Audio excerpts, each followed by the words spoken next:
The Centers for Disease Control and Prevention has confirmed a patient in a Dallas hospital is the first person diagnosed with the Ebola virus in the U.S. And officials say they are closely monitoring a second person who had close contact with that patient.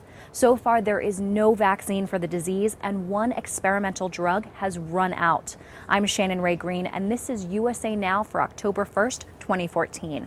The unidentified patient is in an intensive care unit at Texas Health Presbyterian Hospital.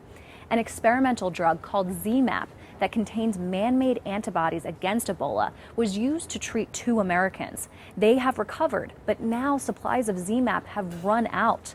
Another experimental drug called TKM Ebola, which blocks the virus's ability to replicate, was used in a 3rd American patient. That man and another of the American survivors both received blood from patients who recovered from Ebola. But doctors are unsure whether any of these experimental treatments are the reasons for their recovery. The World Health Organization says about 70% of Ebola patients have died.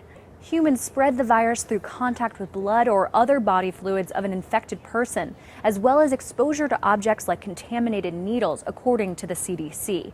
Dr. Anthony Fauci, a director at the National Institutes of Health, says there will not be an Ebola epidemic in the U.S. And the reason is that we have the healthcare system and the capability to identify, isolate, contact trace, and shut off an outbreak. New vaccines are being tested, but none are ready for clinical use.